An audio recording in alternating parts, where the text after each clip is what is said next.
이틀간 북한 김정일 위원장에 대한 일부의 경솔한 발언과 일부 언론의 대응은 참으로 개탄스러운 수준입니다.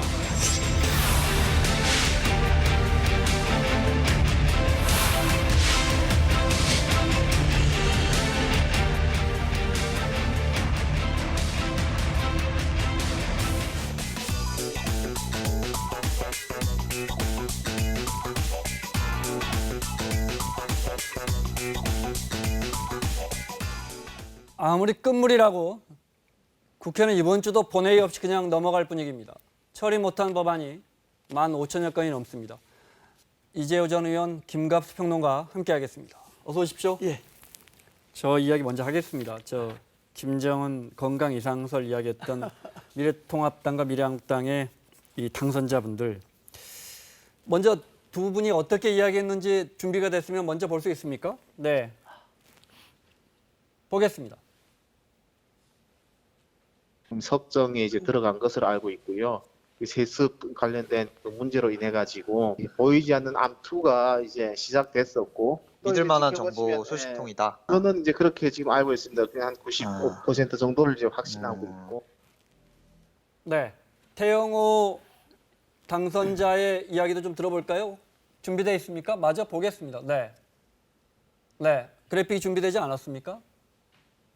네, 준비가 안 된 것 같습니다. 네, 태영호 당선자는 수술 여부는 확신할 수 없지만 한 가지 분명한 것은 김 위원장이 스스로 일어설 수도 제대로 걷지도 못한다. 네, 이렇게 외신과의 인터뷰에서 태영호 당선자가 이야기를 했고, 이후에 지성호 당선자가 SBS 출연에서는 더 입장이 분명해졌습니다. 네, 99% 사망을 확신한다.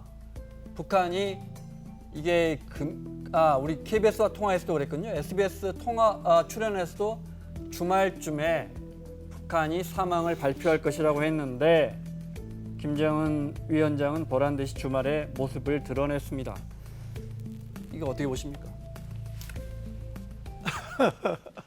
결과가 뭐 그 두 분이 이야기하는 것이 저는 아닌 걸로 드러났으니까. 그리고 이제 두 분은 이 선출직 공직자로 국회의원 당선자지 않습니까? 네.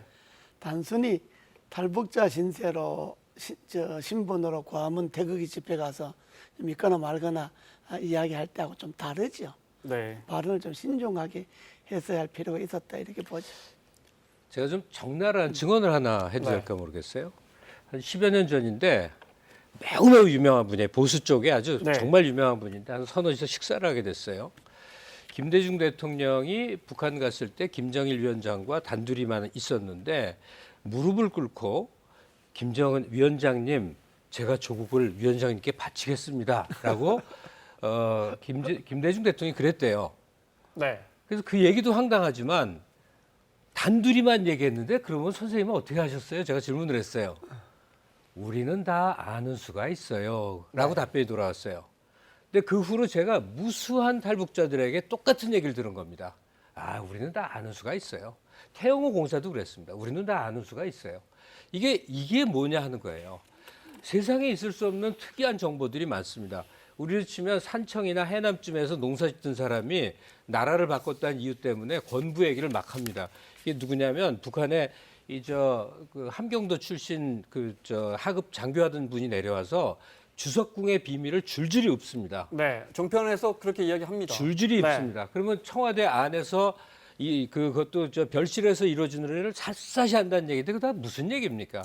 이제 네. 우리가 좀 알아야 될 게 네. 망명하신 분들의 애절한 그 입장은 알아요. 근데 언론의 주목을 받고자 하는 분들이 이제 생존을 위해서 상상보태 그다음에 이제 휴민트라는 게 뭐 아름아름이겠죠. 네. 예? 전화 좀 돌려갖고 뜬 소문 취합해서 얘기하는 거에 우리가 관심을 갖고 특히 북한 출신이라는 것 때문에 정보에 어떤 그 설득력을 갖는 이런 네. 거 이제 벗어나자고요. 왜냐?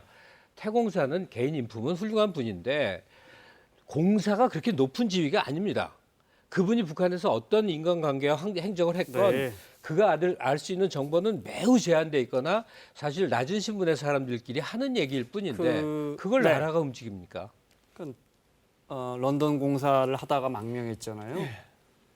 누군가 그런 이야기를 하더라고요. 그분이 이제 그 전에 뭐 핀란드인가 스웨덴 이런 데 서기관도 하시고 고위직 외교관이었으니까 우리로 따지면 주 런던에 있는 우리 공사가 노영민 실장이나 뭐 정의용 실장하고 자주 통화해서 국정을 논의합니까? 공사 그분들이 어떻게 청와대 내용을 불가능한 합니까? 얘기예요. 공사는 3급 정도니까 네.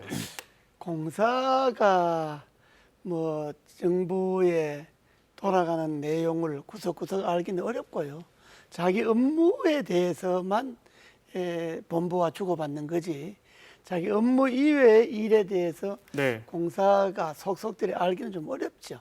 그러니까 저는 그런 국회의원이 거- 될 수 있는 그런 뭐 대영호 씨가 뭐 공사로서 지위 이런 걸 떠나서 이쪽에 와서 자기네들이 하는 이야기가 그야말로 북한에 있었다는 그 이유 하나만으로 우리 대한민국 사람들이 매우 신뢰를 하게 되잖아요. 그 사람들이 네. 왜냐 거기 살았으니까 맞을 네. 거다.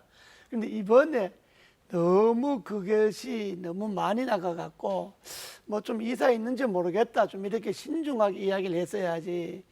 지성호 씨 같은 경우는 뭐 99%가 뭐 확신한다. 네. 또 대영호 씨 같은 경우는 더구나 외신하고 인터뷰하면서 그랬잖아요. CNN 네. 인터뷰를 하면서 뭐 제발로 못 일어설 거다, 걷지 못할 거다.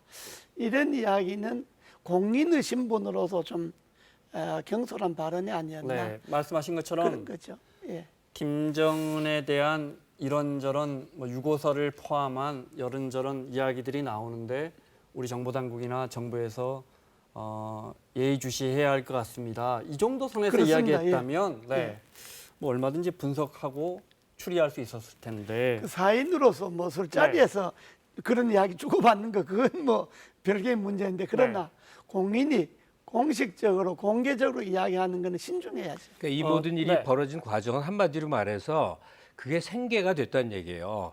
종편에 나가면 그 얘기해주면 방송 프로그램이 되고 네. 그다음에 이 노인들 많이 모이는 강연회 뭐 이런 자리에 가면 심지어 북한과 남한의 위상 차이가 어떻게 드러나냐면 북한에서 공사하면 한국에서는 국회의원 하는 겁니다. 대단하죠? 격차가? 네, 그렇게 그러니까- 수평 비교할 수는 없을 것 아니, 같고요. 그러니까 네. 제가 기가 막힌 사례 하나 얘기인데. 가지고 그렇게 우리가 네. 아니 그러니까 네. 단지 거기 출신이라고 해서 네. 우리는 다 아는 수가 있지요라고 얼버무리면서 전하는 알겠습니다. 정보 소식에 네. 대해서 더 이상 휘둘리지 말자. 그동안 한두 가지 본 게 아니고요. 별 기기 묘묘한 얘기들이 많았습니다. 저희가 그 사례도 준비했고요. 먼저 청와대가 이런 논란이 일자 주말 사이에 네. 김정은 위원장의 모습을 드러내고 네. 깨끗하게 사과했으면 좋았을 텐데 근거 없는 주장을 한 것은 유감스럽다 이렇게 입장을 냈고 그러자 태영호 당선자가 먼저 사과 입장을 냈습니다. 네. 분명하게 그냥 사과했습니다. 네. 뭐 이렇게 애둘러 가지 않고 네.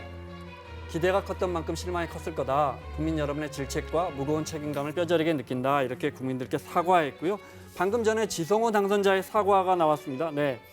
깊은 사과의 말씀을 드린다. 국민들께. 앞으로 공인으로서 신중하게 처신하겠다. 이런 입장을 밝혔습니다.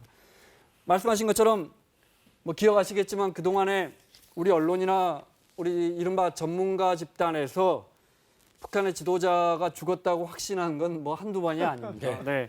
그 몇 개 사례만 좀 보겠습니다. 네. 86년 11월 국내 주요 일간지에서 네, 이렇게 김일성이 피격됐다고 대서특필을 했는데 네. 하지만 김주석은 8년이 흐른 뒤인 94년에 세상을 떠났고요. 2004년엔 여러 매체에서 김정일 국방위원장이 총살됐다 이런 이야기가 이어졌습니다. 2004년에 평양에선 김정은 위원장의 사진이 이미 철거되고 있다 이런 보도들이 나왔고요. Снимают, точно я могу сказать, что в местах, которые посещают иностранцы, вот в частности там для официальных приемов, которые используют. 역시 오보였고요. 4년 뒤에 2008년에 또 김정일 위원장의 피습설이 국내 언론에 번졌습니다. 네, 사망한 것 같다는 보도가 이어졌고 지난 26일 김정일 국방위원장이 평양 근처 도로에서 비스때 숨졌다. 어젯밤 국내 한 인터넷 매체가 올린 기사입니다. 아시다시피 김정일 위원장은 2011년에야 숨졌습니다. 2013년에는 조선일보가 현송월 등 예술인 10명이 공개 총살됐다. 네, 이렇게 대대적으로 보도한 것도 기억하시죠? 그런데 보란 듯이 2018년에 우리나라까지 와버렸습니다. 국정원 출신 민주당의 김병기 의원 이번에 재선됐는데 비판했잖아요. 그러면서 짠 하고 주말에 김정은 나타날 거라고 했는데 뭐 공교롭게 맞춘 셈이 됐습니다. 반대로. 네. 말씀하신 것처럼 지성호 씨 같은 경우에 그냥 탈북자예요. 그렇습니다. 네, 탈북자를 비하할 생각은 전혀 없고요. 하지만 탈북에서 내려왔으면 이분이 북한 내부의 아주 세세한 상황을 우리로 따지면 월북자가 청와대가 어떻게 돌아가는지를 일개 시민이 다 아느냐. 그렇습니다. 그걸 너무 본인이 마치 뭐를 북한 내부 전체를 다 아는 것처럼 이야기하는 그것도 좀 잘못된 거지만은 그러나 현재 본인이 신분이 뭐 아무 이야기나 그냥 북한 이야기는 뭐든지 자기가 말하면 다 믿을 거다 이렇게 생각하는 것도 좀 너무 나간 거고 네. 본인이 신중해야 되는데 다만 이런 건 있죠. 이제 북한이 원체 이제 폐쇄된 사회다 보니까 네. 그 권력 내부의 이야기라든지 이 이야기들이 밖으로 안 알려지는 그런 폐쇄성이 가져오는 그런 하나의 또 배단일 수도 있죠. 아니, 그래서 북한 관련 정보를 도대체 어떻게 합니까를 제가 집요하게 캐물어 본 적이 있어요. 그랬더니 답이 뭐냐면 이 평양에도 외국인 이제 대사관들 있지 않습니까? 거기만 특이하게 와이파이가 터진다 이거예요. 네. 그럼 거기가 담벼락에 숨어서 와이파이가 터지는데 연결을 하면 북경하고 연결이 돼서 북경을 통해서 서울로 전화가 된다. 무슨 완전 첩보 영화에서 이제 본 것 같은 얘기예요. 그러면 거기서 외국 대사관의 담벼락 밑에서 와이파이가 터져서 국가 중대 정보가 막 새나가고 하면 아니 북한의 정찰국은 그냥 노는 집단이냐 이 얘기예요. 네. 근데 정보를 그렇게 얻는다고 지금 분명히 제가 들었는데 방송에서도 아마 그런 얘기 했었을 겁니다. 그런 얘기를 뭐 귀한 정보를 합치고 얘기하는데 대신 청와대나 아니면 우리 정보당국의 발표는 그냥 무시되거나 뭐 중요시되지 않는 이 풍토가 빨리 바뀌어야 될 것 네. 같아요. 우리 통일부 장관은 우리 정보 능력으로 특별한 특이 동향이 없다는 것을 확신한다 이렇게 국회에 나와서 이야기를 했었죠. 그러자 이제 21대 국회가 상임위를 짜야 하는데 이 두 분의 당선자가 정보위나 국방위를 가면 안 된다는 의견이 주로 여당 쪽에서 나옵니다. 네, 정보위나 국방위는 우리 내부 정보를 가지고 있는데 예컨대 혹시라도 국정원 보고를 들은 다음에 그런 말이 언론을 통해 이분들 통해서 뭐 쉽게 노출된다거나 이런 걸 우려하는 것 같아요. 그건 뭐 국회의원이 되면 네. 저도 뭐 정보에 있어봤는데 그렇게 쉽게 정보위에서 그 비공개를 전제라고 한 이야기들을 국회의원이 외부로 발설하거나 그렇게 못합니다. 이 두 분을 국방위에 또 정보위에 보내서는 안 된다는 주장에 대해서는 어떻게 보십니까? 그건 뭐 그렇게 주장할 수는 있지만은 국회의원에 당선된 사람들인데 단순히 뭐 그런 이유로 인해서 국방이나 정보에 가면 안 된다 네. 이렇게 하는 건 그건 좀 너무 나간 것 같고요. 네. 그거는 좀 생각을 해봐야 될 게 김부겸 의원이 아무 생각 없이 말했을 리는 없는데 망명자들은 우리가 굉장히 조심스럽게 이제 받아들여야 될 측면이 한 번의 망명은 두 번의 망명으로도 이어질 수 있습니다. 가령 이 국회의원 신분이 되고 정보위 같은 데서 굉장히 국가의 좀 중대사에 해당하는 정보를 입수했는데 이 가령 정부가 굉장히 입장이 난처하고 곤란했을 때 네. 북을 버리고 남을 택한 입장은 일본을 택할 수도 있는 거고 미국을 택할 수도 있는 것이고 또 미국 정부의 입장과 한국 정부의 입장이 매우 대립한 지점이 생길 때가 있습니다.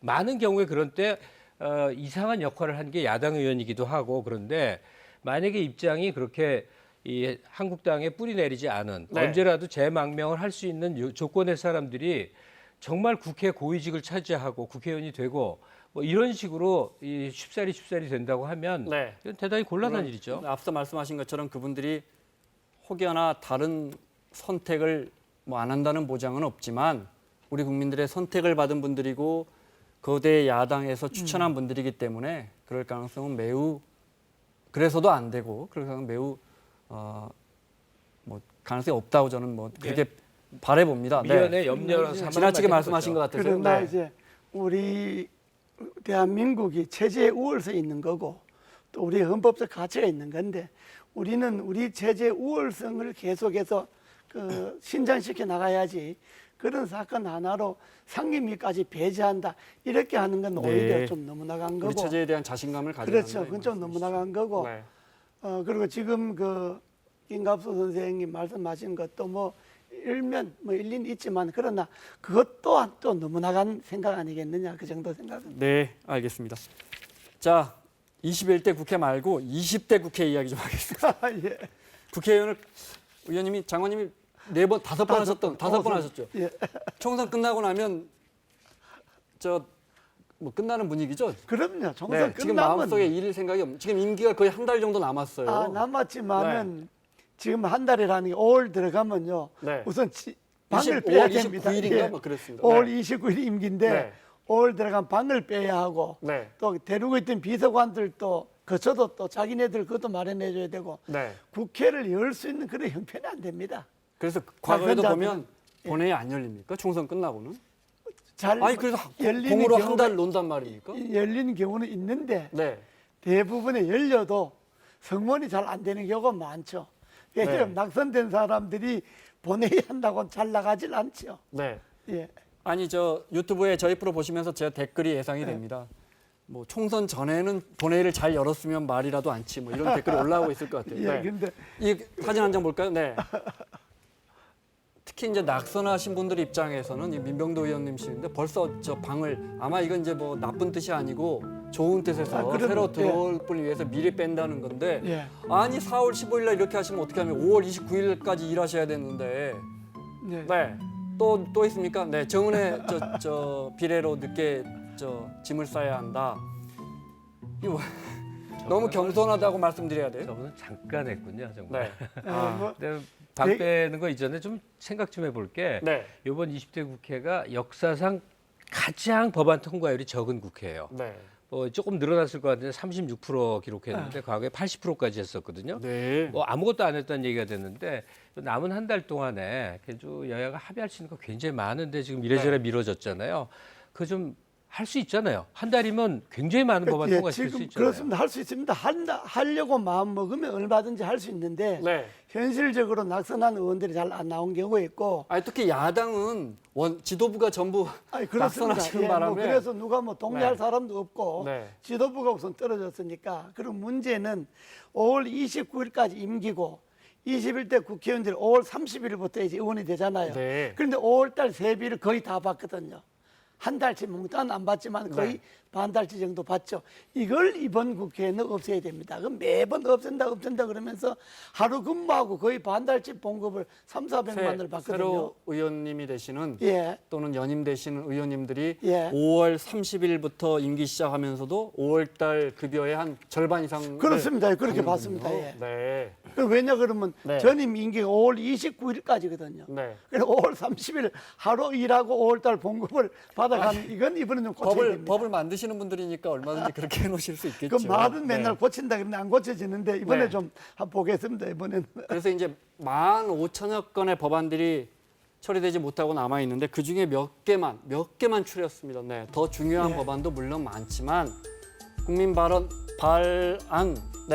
개헌안을 100만 명인가요? 이렇게 국민들이 동의하면 개헌안을 지금은 국회하고 대통령만 할 수 있는데 할 수 있는 거 지금 내놓은 거. 예. N번방 관련 처벌 여러 더 처벌 강화해야 한다는 법안 말만 했지 지금 통과가 안 되고 있고요. 저 세상을 떠난 구하라 씨, 가수 구하라 씨, 왜 어머니가 생전 딸 한 번 기르지 않았는데 구하라 씨가 세상을 떠나고 나니까 유산 받겠다고 유산 나타났다는 예. 거 아니에요? 뭐 이런 특히 저런 헌법 불합치 법안, 헌재에서 이거는 우리 헌법과 맞지 않으니까 이 법 고치세요. 이거 정말 예. 고쳐야 되는 법안. 그렇습니다. 예. 네. 지금 해야 되는데 이게 이제 하려면 5월 8일에서 한 10일 사이 정도 열려서 네. 처리를 해야 되는데 특히 저 개헌안 100만인 서명에서 저 개헌안을 낼 수 있다, 발의할 수 또 있다는 어때야 저 됩니까, 안은 그 자체는 뭐 맞는 의견인데 전에는 원래 50만 이상 국민이 서명하면 개헌 발의를 할 수 있도록 했는데 그게 이제 그 헌법이 없어졌잖아요. 네. 없어졌는데 예전에 그런 적은 있었어요? 그렇습니다. 50만 예. 명 이상이 예, 예. 발의를 하면? 그게 없어졌는데 국민 100만 명이 발의를 하면 개헌안을 발의할 수 있도록 하자 하는 그건 뭐 맞습니다. 그런데 그걸 지금 임기 말에 네. 야당 의원이 그 개헌안을 동의하기 위해서 국회에 참여하기는 현실적으로 매우 어렵죠. 네, 그렇게 하면 개헌의 어떤 뭐 동력을 제공한다 이렇게 그런 생각하겠군요. 것도 있지만은 네. 개헌이라고 하는 그보다 지금까지 주장해왔던 뭐 분권형 대통령제라든지 여러 가지 그 현실적인 개헌안이 있는데 그거를 원포인트로 하자 그럴 때는 안 하고 국민 발의 100만 명 이것만 원포인트로 하자 그러면 야당이 특히 설득력이 별로 없죠. 네. 안 자체는 뭐 좋은 의견인데 네. 문 대통령이 집권하고 아주 초기에 이제 개헌 발의를 했다가 좌초가 됐죠. 네. 그리고 지금 폐기됐습니다. 시간 지나서. 예, 네. 폐기가 돼 버렸는데 그 개헌의 필요성은 굉장히 많이들 느끼는데 지금 국회와 정부 두 군데만 지금 헌법 개정의 주체가 돼 있지 국민 발의라는 게 이제 존재하지 않아서 네. 사실은 상식적인 조치를 하는 건데 네. 여기에 대해서 이 언론에서 굉장히 음모론적인 걸 많이 퍼뜨리고 있어요. 그러니까 지금 정부 여당에 유리하기 위한 어떤 네. 작전의 일환처럼 이렇게 얘기를 꼭 하는데 그건 아닌데 예. 네, 그 전에 이 국민 발의 개헌 가능성이라는 것은 열어놔야 될 한 지평이란 말이에요. 없어진 게 비정상이죠. 그러니까 지금 20대 국회 이제 마지막 시간 보내는 분들이 유종의 미로 네. 그런 기회를 딱 열어놓고 그리고 퇴임하시면 얼마나 명예롭겠나 싶습니다. 그렇습니다. 뭐 그렇습니다. 예. 네, 알겠습니다. 양정숙 더불어시민당의 양정숙 당선자는 어떻게 할까요? 본인이 물러나지 않으면 이거 일단 제명은 했는데 본인이 물러나지 않으면 법원에서 판결을 할 때까지 그렇습니다. 1년이고 2년이고 이제 국회를 하는데 네. 저 정도 되면 뭐 양정숙 그 당선자가 스스로 물러나는 게 옳지요. 왜냐 그러면 자기를 추천했던 당에서 민주당 사실상 민주당에서 그러니까 네. 다 민주당에서 고발했지 않습니까? 네. 저 정도면 본인이 아니 내가 부덕하다 내 그만두겠다 이렇게 하는 것이 민주당을 위해서 바람직할 뿐더러 국회의원들이 품위를 네. 위해서도 맞는 거죠. 자, 검찰에 민주당이 오늘 또 고발하겠다는 입장을 분명히 했습니다. 네, 검찰에요. 근데 이제 양 당선자는 오히려 해달라. 그걸로 내 무고함을 밝히겠다. 뭐 이런 입장인 거 보니까 나갈 것 같지는 않아요. 그러니까 양정숙 당선인이 지금 무슨 생각을 할까 금방 추리가 돼요. 네. 사인 신분에서 사실 흔히 있는 일입니다. 가족 명의로 재산 증식하는데 슬쩍슬쩍 하고 네. 세금도 좀 절세하고 하는 거. 그게 뭐가 그렇게 큰 문제입니까? 지금 이 입장인 것 같은데 지금 우리 공직 기준이 얼마나 엄격해져 가고 있습니까? 네. 더구나 국민 대리인을 할 때 4년 동안에 재산이 43억이 는다는 사실이 좀 상식적으로 납득이 안 간단 말이에요. 아파트가 세 채 건물들까지 청와대 대변인은 한 채 투기 의혹으로 물러났어요. 네, 근데 이분은 거의 뭐 세 채, 네 채씩 갖고 있단 말이에요. 재산 많은 건 누구도 뭐라고 안 하는데 그 과정에 대해서 좀 불리한 거라도 완벽하게 당에 소명을 했었어야 되는데 슬쩍 네. 넘어갔단 말이죠. 그래서 제가 그전부터 이회창 효과라고 부르는 게 있는데 이회창 대표가 두 번 낙마하는 배경이 자식 군대 문제인데 네. 본인이 억울하든 어쨌든 그 이후 어떤 일이 벌어졌는가 어떤 누구도 고의적으로 군대를 면피하려고 하는 일이 없어졌습니다.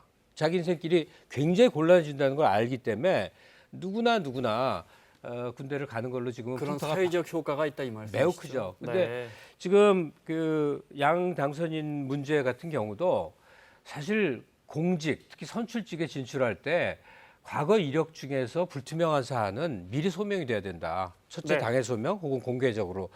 그러니까 양 당선인이 아무리 본인 생각에서 억울하고 네. 이 정도는 누구나 너도 하고 나도 하는데라고 해봐야 지금 소용이 없습니다. 그걸 떠나서 저희 KBS 보도를 보면 친동생이 아니 저 그 누나랑 같이 산 적이 없는데요. 보통 가족들은 그렇게 말하지 않잖아요. 명의를 이렇게 억지로 도용했다는 얘기거든요. 그게. 네. 그러니까 근데 중요한 거는 그건 본인의 뭐 프라이 예, 사적인 양정숙 씨 네. 본인이 변호사잖아요. 네. 법률을 잘 아는 사람이잖아요.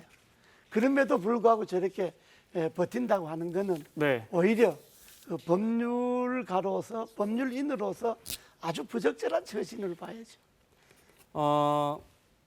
그러면 이번에는 왜 두 거대 정당이 비례 정당을 급조하면서 예. 비례 후보에 대한 뭐 이런저런 논란이 유독 많았습니다. 양 당선자 아니더라도요. 예. 근본적으로 검증 잘 안 됐다 이런 부분에 대해서 민주당 안에서도 반성의 목소리가 나오는데 큰 틀에서 비례 후보들 어떤 부분이 잘못된 것 같으세요? 이번 총선 이번 경험하시면서. 총선에서는 비례당 위성정당으로 급조한 거지 않습니까? 네. 급조하고 또 저 미래한국당 같은 경우는 그동안에 대표를 또 바꾸고 뭐 공천도 바꾸고 뭐 이렇게 그럼 완전히 그 모당이 그러니까 통합당이 위성정당을 주물럭주물럭하고 만들어낸 것 아닙니까? 네. 그 과정에서 그 소위 비례 후보라고 하는 사람들이 제대로 된 그 기준이나 금지나 이런 것을 받을 수가 없었겠죠.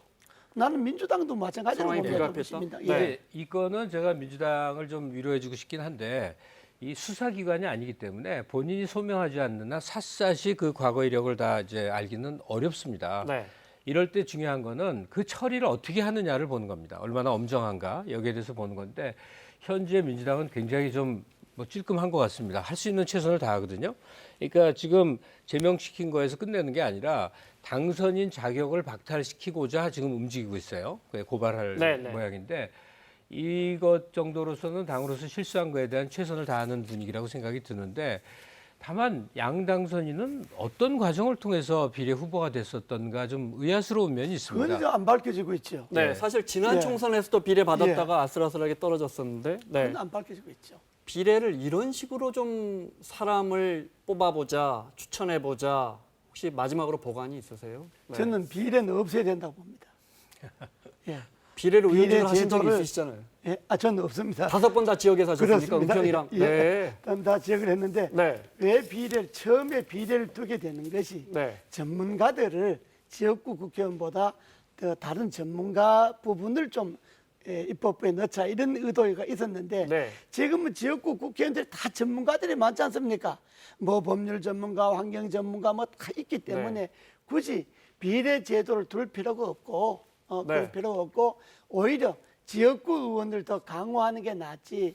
나는 공예 비례해 갖고 공예 당권 가진 사람 또 여당 뭐 대통령을 네. 한 사람 야당 당권을 가진 사람들 공예 분열과 갈등만 조장시키는 거지. 네. 그 비례 후보가 4년도 안에 국회의원을 할 수는 있겠죠. 알겠습니다. 그러나 마무리를 효과적이지 못합니다. 마무리해야겠습니다. 예. 자, 지금까지 지역에서만 국회의원 5번 한 이재호 전 의원의 설명이었습니다.